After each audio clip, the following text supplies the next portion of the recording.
Bonjour et bienvenue pour ce nouvel épisode d'un duo rôliste. Je suis Robin Valor et aujourd'hui, je vous présente un épisode spécial, le résumé de notre saison 2 où nous avons joué à Donjons et Dragons 5e édition et qui s'intitule Lucius les 3 actes, acte 1.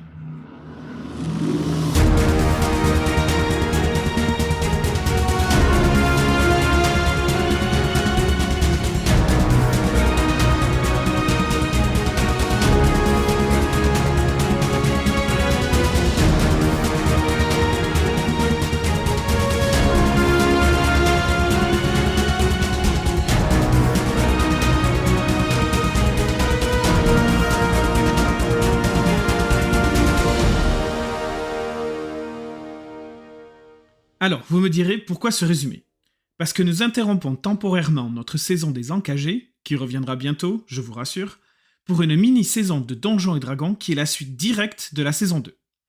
Comme nous avons diffusé la saison originale en 2021, mon comparse Elric Melny et moi-même nous sommes dit qu'un résumé serait une bonne idée pour vous rafraîchir la mémoire ou pour vous faire découvrir cette saison si vous avez pris notre podcast en route. À noter que cette saison se passe dans un monde que nous avons créé nous-mêmes. Donc vous entendrez plein de noms qui risquent de ne pas vous être familiers. Ne vous inquiétez pas, cela ne nuira pas du tout à la compréhension de l'histoire. Mais si vous voulez en savoir un peu plus sur ce monde, allez voir la page de la saison 2 sur notre site web qui donne tout plein de détails. Le lien est dans la description de cet épisode. Sans plus attendre, découvrons le protagoniste principal de cette histoire, Lucius Flavius, assassin de profession, joué par Elric Melny. Dans ce cas-là, Lucius, la première chose qui frappe quelqu'un qui va le regarder, effectivement, c'est qu'on voit un jeune homme assez svelte, avec un visage du secteur, normalement, donc avec une peau qui devrait être claire. Et là, on voit qu'il a une peau plutôt burinée. Étonnamment, il a des cheveux blancs-gris. Il est pas albinos, et il est clairement habillé avec une tenue du chaman, donc ces tenues plutôt chamarrées, colorées, donc de voyage aventurier entre guillemets, donc fait pour le voyage, quoi, avec quand même un peu d'épaisseur ou autre, mais c'est quand même très coloré, très exubérant par rapport au secteur habituel.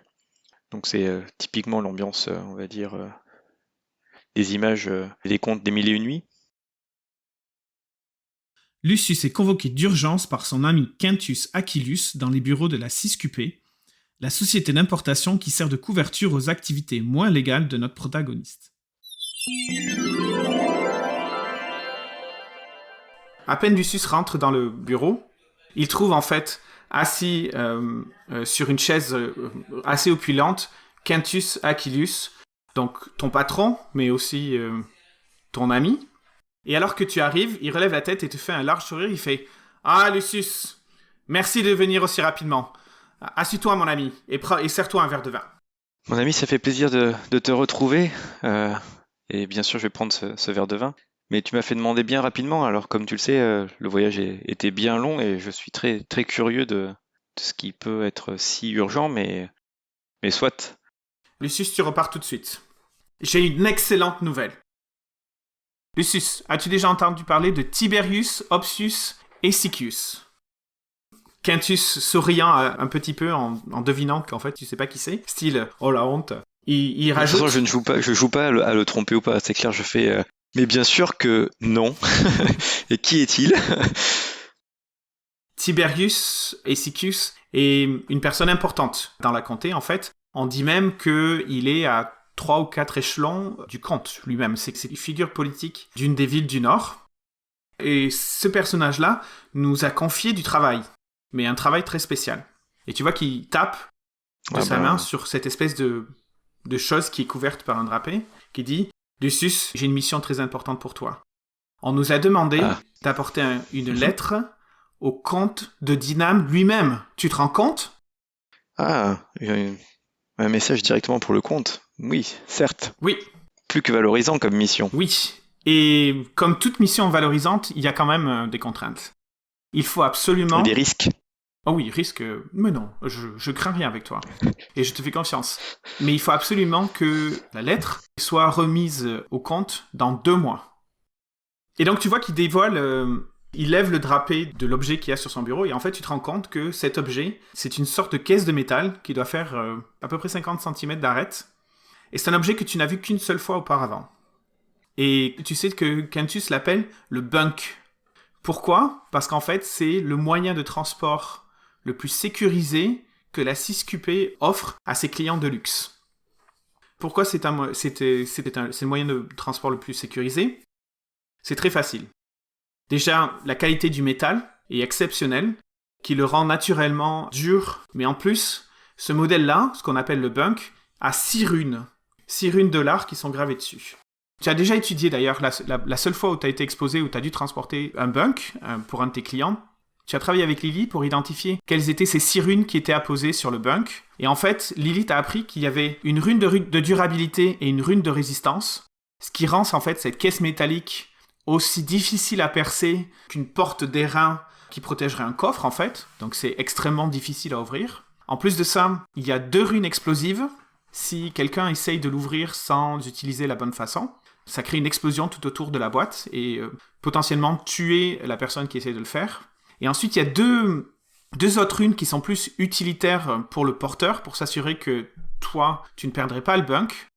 La première c'est la rune de localisation, ce qui veut dire que tu connais un mot de passe de l'art, qui en fait, quand tu le dis, tu peux connaître la direction du bunk pendant 24 heures, et ça marche 2 fois. Et la dernière rune, c'est la rune la plus puissante, et tu vois qu'en fait, elle est à moitié gravée en ce moment sur le bunk. C'est la rune de rappel. Quand on finalise la rune de rappel avec le sang du porteur, donc là en l'occurrence tu sais très bien que ce sera ton sang à toi, Lucius, tu auras la possibilité une fois de rappeler cette caisse à toi. Si elle est à moins d'1 kilomètre, quel que soit l'endroit où elle se trouve, elle apparaîtra instantanément dans tes bras. Et donc Quintus dit, il faut vraiment que tu partes tout de suite. Ton escorte t'attend déjà à la sortie de la ville, donc tu as un peu moins d'une petite heure pour aller te préparer pour ton départ. Il faut absolument que tu sois dans 2 mois. Et si tu n'arrives pas à délivrer le colis dans ce temps imparti, nous perdrons tout l'argent. Chargé d'une nouvelle mission, Lucius récupère Lily et tout de sortent de la ville pour retrouver leur escorte, les Thermopsidés, des mercenaires à la réputation de fiabilité et d'efficacité. Après des échanges professionnels, ils se mettent en route. Ainsi démarre leur périple qui les mènera de la ville de Brandiran à celle de Dinam, 2 mois de voyage à l'allure rapide pour pouvoir arriver dans le délai imparti. La tension dans le groupe est palpable. Lucius et Lily se sentent très isolés, car les Thermopsidés restent principalement entre eux.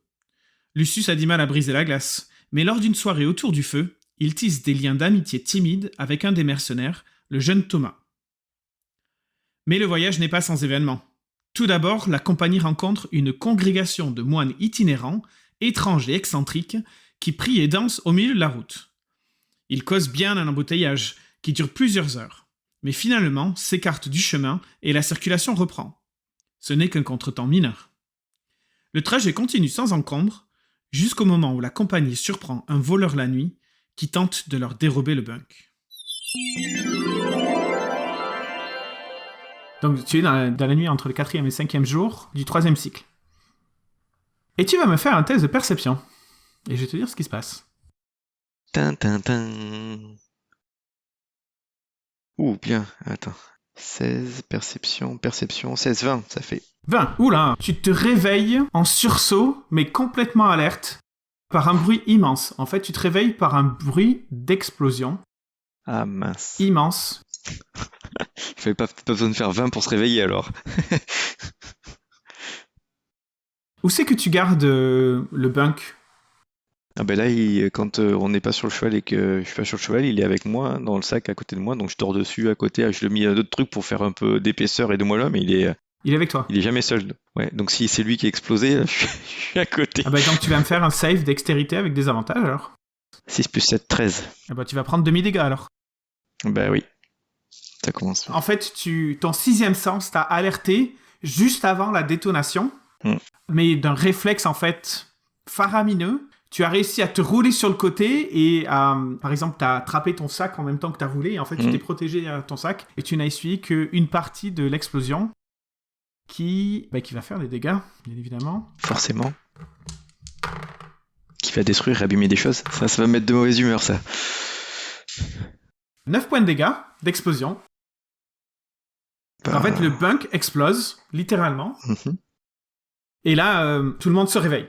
Et donc, qu'est-ce que tu fais? Bah là, d'instinct, c'est qu'est-ce qui peut essayer d'ouvrir le bunk et donc qui aurait déclenché la garde, quoi. Alors, tu n'as pas besoin de faire de test de perception pour trouver un corps calciné, littéralement calciné. Quelqu'un qui était probablement... la personne qui probablement a déclenché la rune. Un enfant, à ton avis. Quelqu'un de vraiment pas très grand, qui devait faire... Ça peut être un régal. 80 cm et 1 mètre. Plus petit qu'un régal. Et là, tout d'un coup, tu sais, une fois que l'adrénaline redescend un tout petit peu, tu te rends compte de cette odeur de charnier qui, en fait, te saisit à la gorge et c'est vraiment pas agréable. Et tu vois que tous les autres sont un peu figés par la situation jusqu'au moment où tu vois Mescrian qui se lève tout d'un coup et qui se dirige dans un endroit. Et là, tous les thermopsidés le suivent. Qu'est-ce que tu fais? Je regarde si Lily n'a rien et je regarde vers où il va si je vois quelque chose. Tu vas me faire un test de perception.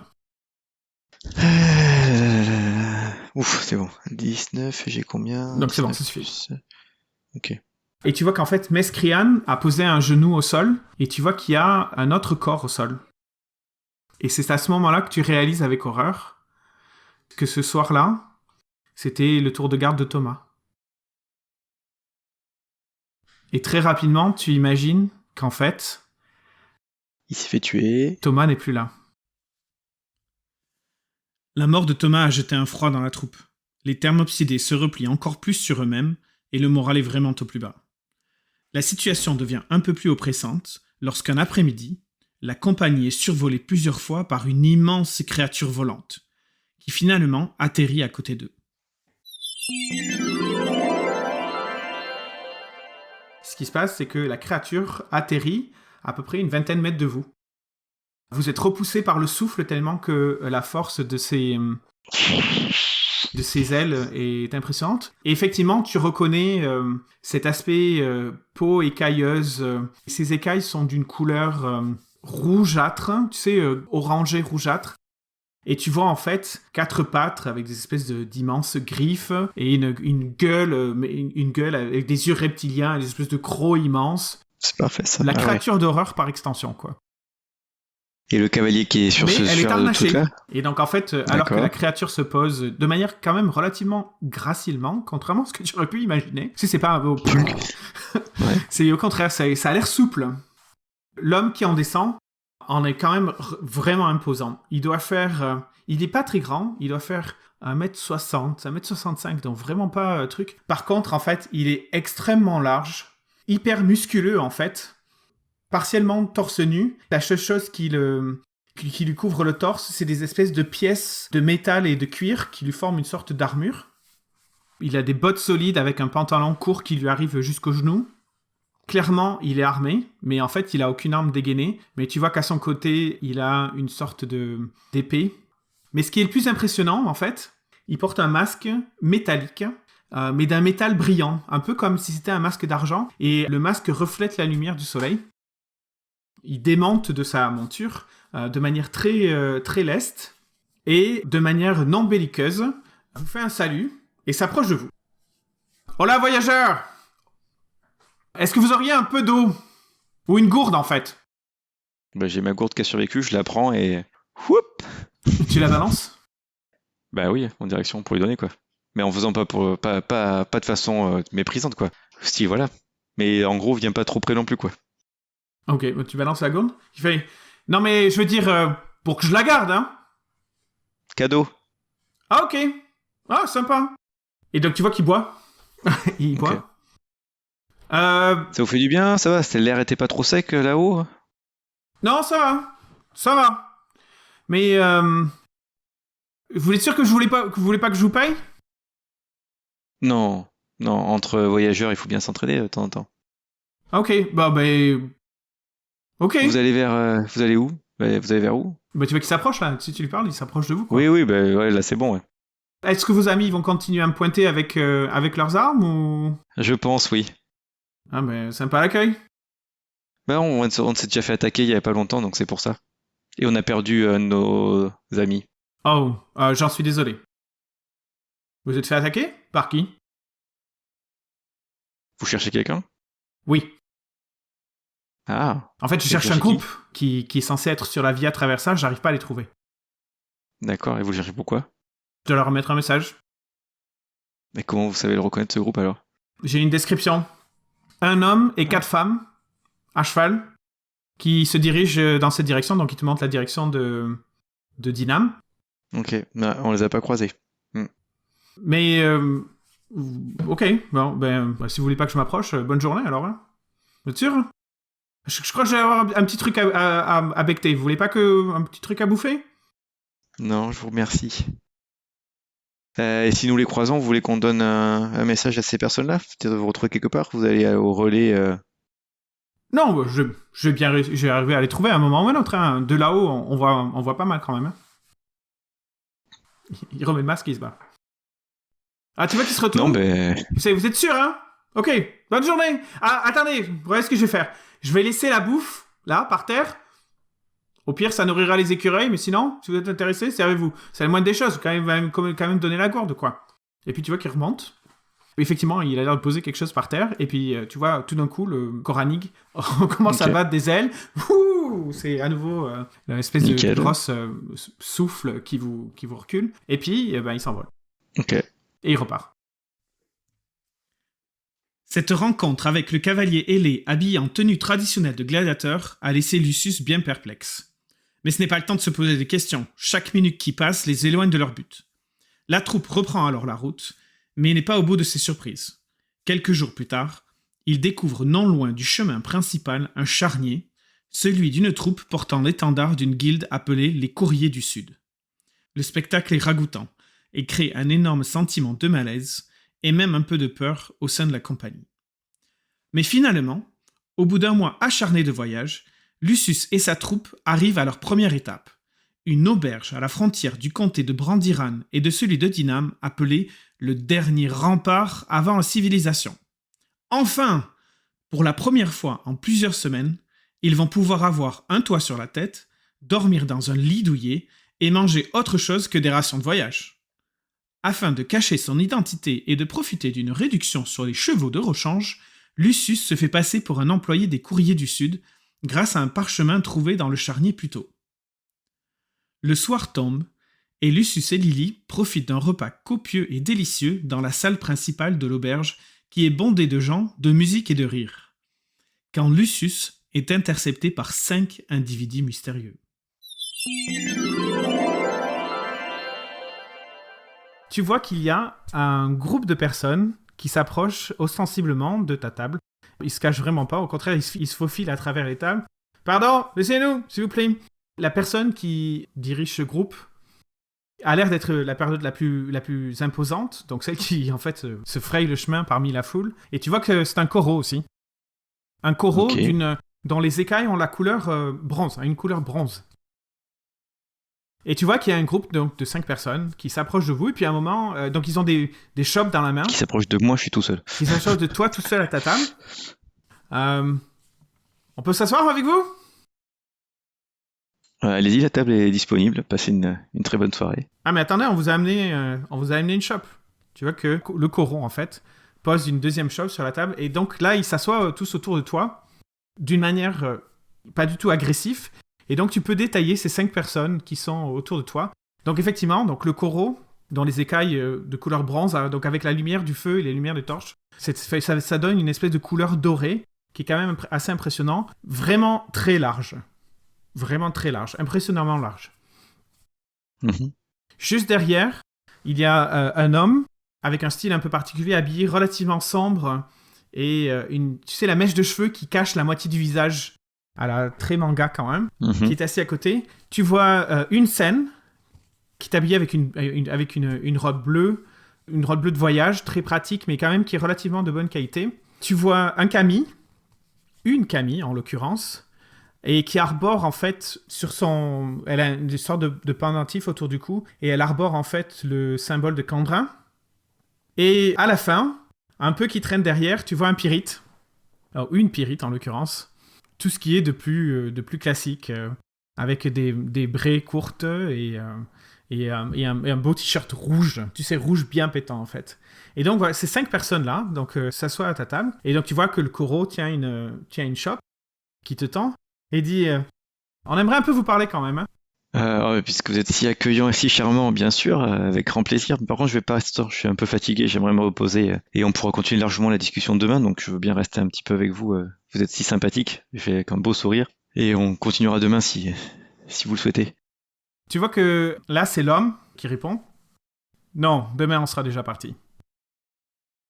On nous a dit que vous étiez les courriers du Sud, c'est ça? Tout à fait. Sir Lucius, j'ai entendu parler. Ah, vous avez entendu parler, très bien. Tu vois que la Pyrite sourit quand tu réponds comme ça. Elle sourit pas, elle fait un petit sourire en coin, d'un air un peu complice. Et donc l'homme qui semble pas du tout avoir saisi le trait de sarcasme dit bon bah écoute-moi mon gars, on veut pas de problème. On sait qu'il y a une course, on sait qu'il y a beaucoup d'argent à la clé, mais on est venu en toute bonne foi pour faire une sorte de pacte de non-agression. Si tu penses que toi et ton groupe, vous allez pas la jouer réglo, autant qu'on règle ça tout de suite, et puis t'inquiète pas, vous allez tous vous retrouver à l'hosto. Par contre, si t'es malin, ça va bien se passer, on joue fair play, et puis que le meilleur gagne, ok? Et là, tu vois que les 5 personnes donc, te regardent pour voir comment tu vas réagir. Juste avant de répondre, donc je prends, tu sais, voilà, comme là, quoi, le temps de répondre de Lucius, je fais un beau sourire. Vous avez raison de parler d'être fair play, et je le note tout à fait. Hein. Vous êtes combien? 5? Je suis tout seul. Oui, je sens que c'est tout à fait une discussion à propos et égalitaire, c'est très intéressant. Chacun fait son métier, je pense qu'il n'y a aucun problème là-dessus. Et là, comme j'ai vu qu'elle avait le symbole de Candrin, la fille à côté, la Camille, j'essaie de jouer sur ça en rappelant une citation de Candrin et tout, en disant que de toute façon, quand on est tous guidés par la lumière et protégés par Candrin, on doit tous se sentir en sécurité de bien faire son travail en étant respectueux de tout le monde. Quand tu dis ça, tu vois que la Pyrite explose de rire. Ben, littéralement, un rire... c'est un rire d'enfant, puisque les Pyrites ressemblent physiquement à des enfants, mais même côté voix, en fait, ils n'ont pas des voix super graves. Donc, comme une sorte de rire de petite fille, en fait. Et tu vois que même le Koro fait une sorte de sourire assez drôle. En revanche, le Camille n'a aucune réaction, n'acquiesce même pas cette référence à son culte. C'est une Camille. Donc elle fait pas... Ok. En revanche, tu vois que l'homme qui avait parlé, lui il fait plutôt un rictus de désapprobation. Style, je vois bien que tu te fous de notre gueule, et ça me plaît pas. Mais il dit, bon, donc je pense qu'on est d'accord. Avec un geste pas du tout agressif, hyper calme, hyper serein. C'est le mettre l'épaule, tu sais, comme on fait quand t'as quelqu'un qui est un peu tendu, truc comme ça, tu fais le geste calme-toi. De ton collaborateur, tout ça. Okay. Donc je lui pose hyper, nous sommes parfaitement compris, et je veux absolument qu'il n'y ait aucun problème. Donc je vous souhaite très bonne course, partez demain tranquillement et sereinement, et nous nous retrouverons là où devons nous retrouver, au moment où nous devons nous retrouver, dans les circonstances qui doivent être, telles que Candrin nous aura guidés. Je vous souhaite une très très bonne soirée, encore merci pour cette chope, que je n'ai absolument pas vue, et profitez bien, essayez quand même de vous reposer un peu si vous devez partir demain pour faire de la route, et encore merci pour ces très très bons conseils. Et je me lève et je pars. Il te regarde partir. Lucius sort de cet entretien assez perplexe. Une compétition? Quelqu'un aurait vraiment dépêché plusieurs courriers et le premier arrivé à Dinams gagnerait une récompense? Honnêtement, ça fait pas beaucoup de sens. Mais il faudra quand même investiguer là-dessus. Le lendemain, à sa grande surprise, Lucius est invité par les Thermopsidés à l'oraison funèbre de Thomas, délivrée par nul autre que la Camille prêtresse de Candrin. Le lendemain, à sa grande surprise, Lucius est invité par les Thermopsidés à l'oraison funèbre de Thomas, délivrée par nul autre que la Camille prêtresse de Candrin rencontrée la veille.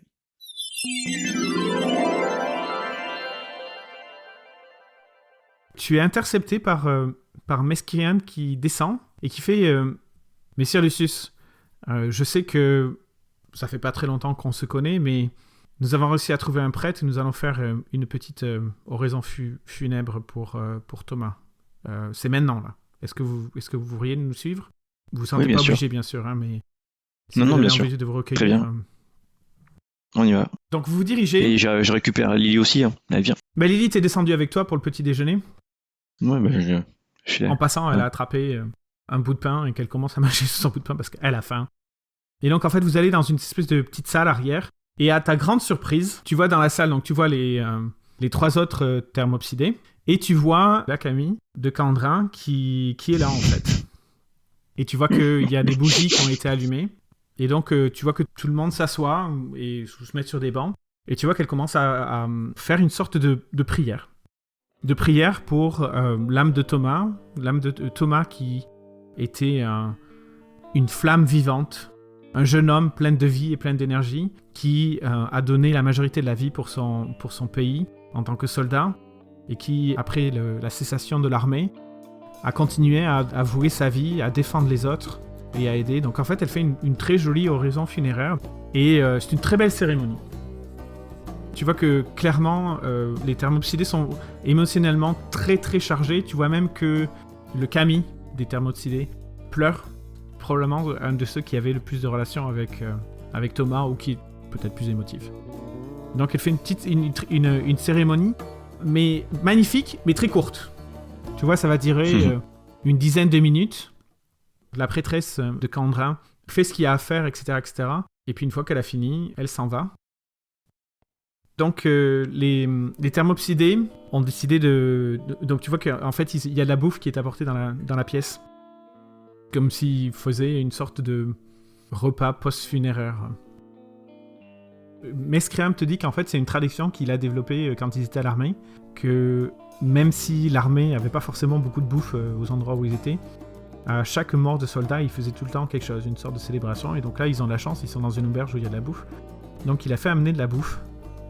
Donc ça va être en gros une sorte de brunch, parce que vous êtes déjà quand même relativement avancé dans la matinée, donc vous faites une sorte de brunch. Et donc, vous mangez ensemble. Et tu vois que les thermopsidés, peut-être pour la première fois en un mois complet, tu te rends compte qu'ils se détendent un peu. Et chacun a une anecdote sur Thomas, en fait. Une anecdote qui soit très drôle, soit au contraire qui fait pleurer. Je pense que, dépendamment de ton humeur, soit tu préfères... Donc le Camille raconte la première fois que Thomas a couché avec une femme. Et à quel point il était maladroit, il était rouge comme une pivoine, alors que c'était en fait une fille à soldat, donc c'était limite une prostituée, qui elle n'avait aucun problème de pudeur, etc. Mais Thomas était vraiment rouge comme une pivoine. Et c'est vrai que ça fait rire, la façon dont il raconte l'histoire, ça fait rire. Mais tu vois, le scène plutôt raconte une histoire où en fait Thomas a dû tuer, ils étaient en campagne, et en fait ils sont tombés sur une troupe de révolte pendant une sorte de mini-guerre civile dans le nord du pays. Et plutôt dans ce qui est aujourd'hui le comté de Brat. Et en fait il raconte qu'il a dû tuer que Thomas a dû affronter et tuer des enfants en fait. Et que Thomas avait failli quitter l'armée après cet événement qui l'avait traumatisé parce que il a tué des gens qui étaient du même âge que son frère et sa sœur. Et malgré ça, il a fait son devoir envers son pays et il a pris sur lui. Donc, en fait, ils font une sorte de mélange. Tu vois, il y a tout, en fait. Ce que tu peux avoir dans un enterrement normal, quand les gens se remémorent. L'impression que tu en tires de ça, c'est que Thomas avait l'air de... Déjà, il était énormément apprécié, mais ça avait l'air d'un jeune homme bien, quoi. C'est surtout ça, l'impression. Effectivement, le métier de militaire... ils ont beaucoup fait la guerre, ils ont aussi beaucoup gardé la paix, mais ils ont beaucoup fait la guerre et que malgré ça, il avait gardé une éthique, il avait gardé une sorte de code moral malgré son jeune âge par rapport à ça. Qui est quand même relativement en accord avec ce que toi tu avais ressenti. Et donc, il décide de toaster. Donc, je joue le jeu, normalement, vu qu'il doit quand même, on a un peu discuté avec lui, c'est que je m'étais un peu lié, donc moi aussi je raconte une anecdote dessus pour participer à la cérémonie, quoi. Ouais, ça sera plus dans le sens de les premiers échanges ouverts avec les thermopsidés et qu'il a réussi, il a bien accueilli, un truc comme ça aussi, mais dans le sens qui est pareil, dans le sens aussi partagé avec eux. Et, voilà. Donc tu vois qu'ils apprécient aussi que tu participes. Et il dit, on va porter un toast. Et donc il lève son verre. Et il y a un des thermopsidés qui dit, attendez, j'ai une idée. Tu vois qu'il sort de son sac une sorte de bouteille. Et il dit, vous savez quoi, on va essayer cette bouteille-là. Vous savez qui c'est qui m'a offert cette bouteille ? Vous devinerez jamais. Messire Lucius, est-ce que vous pouvez avoir une idée de qui m'a offert cette bouteille ? Quintus. Malheureusement, je connais pas Quintus. Ah, bon, c'est à lui donc. Je ne sais pas. C'est un des moines. Vous souvenez les moines qu'on avait sur la route? Ah oui. Eh bien, un des moines m'a offert cette bouteille en remerciement. Comme j'étais le dernier de la cohorte, il m'a offert cette bouteille. On va goûter, apparemment, c'est eux qui font ça quand ils sont pas en voyage. Et donc, Mescrien dit « Ok ». Donc, tu vois qu'il rassemble tous les verres. Et au moment... J'en prends pas. De quoi? Je n'en prendrai pas. Je n'en prendrai pas, ok. Et en fait, donc, tu vois qu'il débouche la bouteille. Et à ce moment-là, il y a une sorte de gaz... vert qui se dirige, qui expulse de la pièce, et tu vas me faire un save constitution. Et tu vas en faire un pour Lily aussi. Purée, ça va être trop beau. Alors, ça fait 6 pour moi. C'est pas bon. Ouf, et je vais nous refaire 5 aussi pour Lily. Donc... tous les deux 6 on a fait. Pum. C'est vraiment pas bon, je te le dis tout de suite. Ah bah, je m'en doutais. On prend plein de précautions, il faut que l'autre il ouvre sa bouteille de machin. Donc tu vois que ce nuage vert se répand à une vitesse insensée, comme si en fait la bouteille était sous pression en fait. Se répand à une vitesse insensée dans la pièce et tu commences à suffoquer. Et tu sens même en fait que la peau de ton visage commence à brûler, comme si en fait c'était de l'acide qui était... tu sais, quelque chose d'acide qui touchait ton visage. Et tu t'évanouis. Lucius et Lily survivent heureusement au gaz empoisonné, mais plusieurs thermopsidés perdent malheureusement la vie. Lucius se réveille 2 jours plus tard, et la troupe maintenant réduite se remet péniblement en route, désespérée et convaincue qu'ils n'arriveraient jamais à temps à Dinam. Mais leur malheur ne s'arrête pas là. Quelques semaines plus tard, les chevaux de la compagnie montrent des signes de fatigue et de maladie, et meurent tous en même temps. La troupe est maintenant à pied, et il lui est impossible d'arriver à Dinam dans le délai imparti. Heureusement, elle croise le chemin d'un marchand accueillant, nommé Surod, disposé à céder ses chevaux contre un service à rendre un jour ou l'autre. Suspicieux, mais aux abois, Lucius n'a pas d'autre choix que d'accepter. Fort de chevaux frais et sous l'effet d'un dopant concocté par Lily, Lucius et ses compagnons accélèrent et le moral remonte. Le dernier jour avant la date butoir des 2 mois, ils arrivent sur la plaine devant les remparts crénelés de la ville de Dinam. Ils ont réussi! Mais alors qu'un sentiment de liesse monte en eux, ils entendent une troupe lancée au galop derrière eux.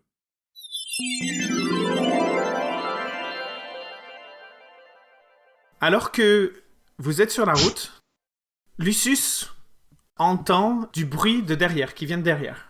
Malheureusement, il ne peut pas encore voir ce que c'est parce qu'en fait, la route fait une sorte de bombement. Si c'est un bruit, je peux quand même entendre le type de bruit.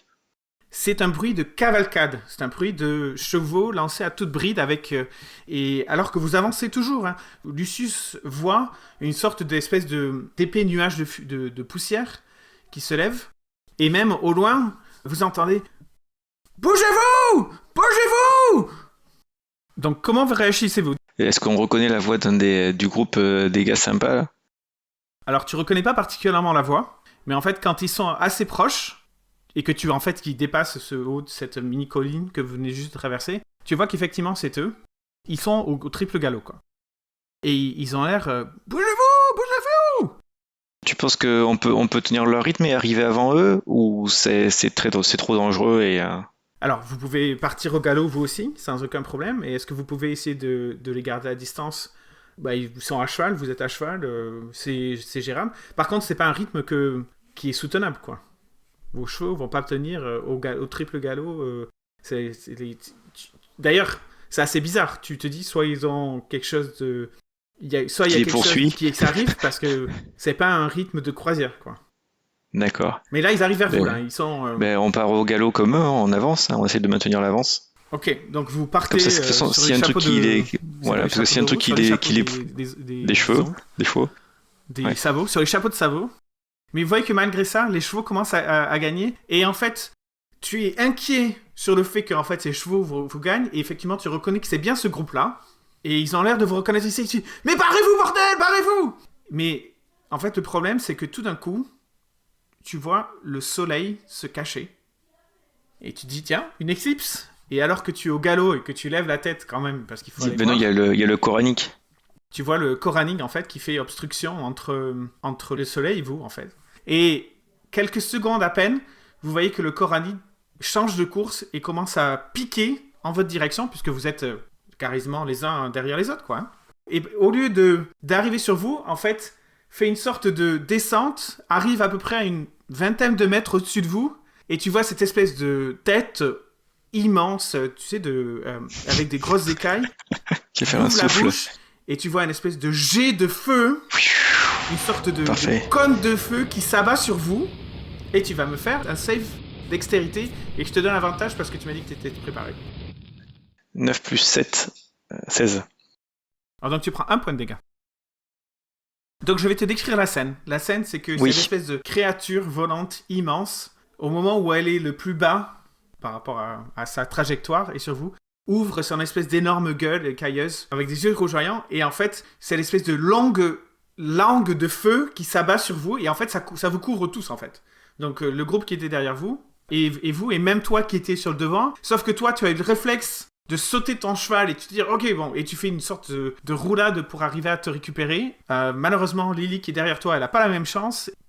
Toutes les personnes derrière toi n'ont pas forcément la même chance, et donc au moment où tu te relèves alerte, déjà le Koranig est déjà allé en haut dans le ciel, mais en plus de ça tu vois que vos chevaux sont tout cramés. Il y a cette espèce d'odeur de charny que vous avez déjà senti la dernière fois, il y a pas mal de semaines, qui te prend à la gorge. Mais là, c'est une odeur fraîche, c'est encore plus ragoûtant. Et tu vois que de votre côté, Lily est au sol. Donc, comment elle est par rapport au point de dégâts qu'elle a pris ? Il lui reste 5 points de vie. 5 points de vie. Donc, elle a l'air quand même relativement amochée. Tu vois que Mescrian et son compagnon sont séchés au sol. Même plus que séchés, ils sont brûlés au sol. Sur l'instant T, tu sais pas s'ils sont vivants ou morts. Et tu vois que dans le groupe de derrière qui arrivait sur vous, eux aussi, pareil, ont fait une sorte de chute. Ils ont l'air d'avoir encaissé mieux le coup parce que les 4 se relèvent. Et d'ailleurs, première chose dont tu te rends compte, ils étaient 5 quand tu les avais rencontrés la première fois. Et là, ils ne sont plus que 4. Donc l'homme de tête, le leader, celui qui t'avait parlé à l'auberge, Rulio, et 3 autres femmes. Et tu vois qu'ils se relèvent quand même rapidement et qui sont quand même relativement abasourdis par la situation. Et très rapidement, le leader dit « Bon, allez, il faut y aller, il va revenir !» Et tu vois qu'il commence à courir en essayant d'aller se mettre dans... Ah non, il court tout droit. En fait, littéralement, j'ai raté son jet. Donc tu vois qu'ils partent à courir, ils sont sur la voie à travers ça, et ils commencent à courir tout droit, donc si tu bouges pas, ils te dépassent. Mais si tu bouges, dis-moi ce que tu fais.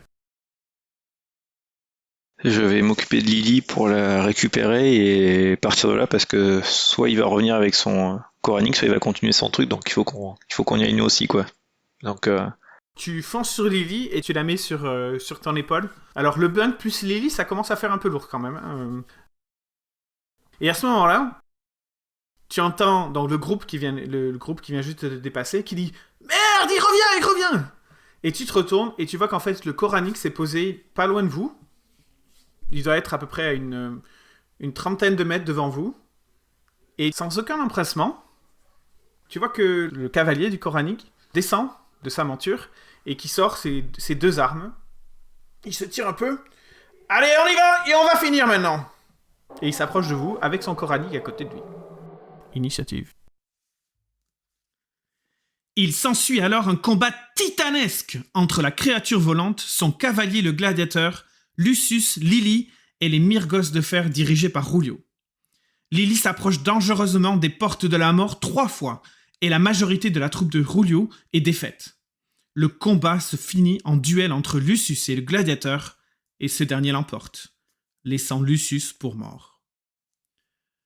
Mais Lucius reprend conscience quelques minutes plus tard pour se rendre compte que son adversaire a emporté le bunk. Sa mission a échoué. Mais tout d'un coup, il a une idée.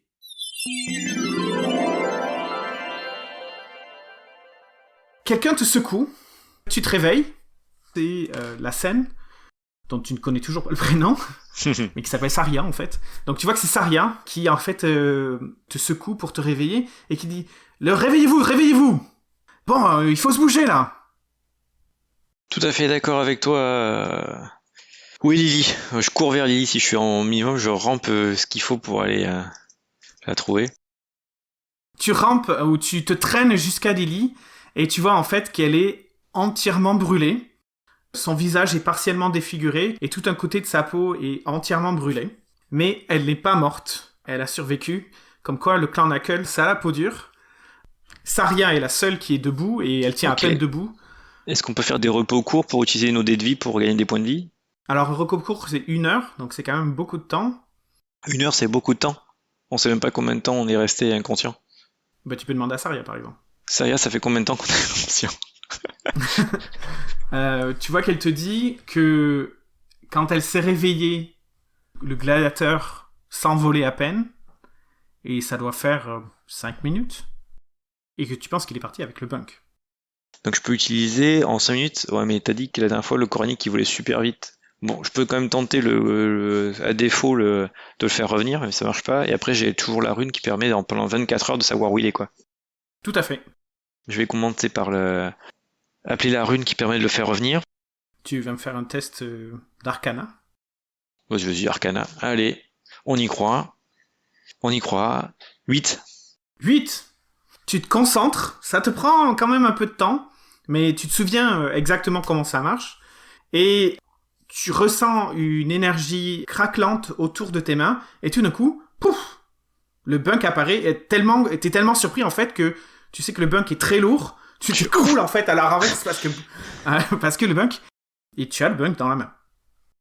Ok, alors, Saria, il y a des chevaux autour de nous? Il y a des choses comme ça? Tu vois que Saria te dit ni votre ami, ni les miens sont dans un état d'être transportés. Hein. Là, il faut rester. Il y a qu'une seule solution, c'est rester. Ok. Et tu vois qu'elle, quand même, probablement conscience professionnelle, elle jette un coup d'œil au bunk. Est-ce qu'il y a votre message dedans? J'espère. Donc ça veut dire que si ça se trouve, vous pouvez gagner le concours? Je cherche pas à gagner un concours. Je fais juste la mission pour laquelle on m'a mandaté. Il reste 1 journée pour arriver jusqu'à Dinam et la date butoir, c'est demain. Qu'est-ce que vous attendez? On va mettre vos amis en sécurité. Et effectivement, on va partir parce qu'au moins, ils vont pas... il viendra pas vous embêter. Vous inquiétez pas, je m'en occupe. Et je m'occupe de votre ami aussi. Je vous jure sur mon honneur qu'il ne lui arrivera rien. J'ai juste besoin de me reposer un peu. Finalement, malgré ses blessures et la fatigue, Lucius reprend seul la route, laissant le sort de ses compagnons dans les mains de Saria. Le lendemain, Lucius pénètre dans la ville de Dinam et va directement au château pour remettre le message. Après quelques vérifications d'usage, il est enfin reçu par le comte de Dinam.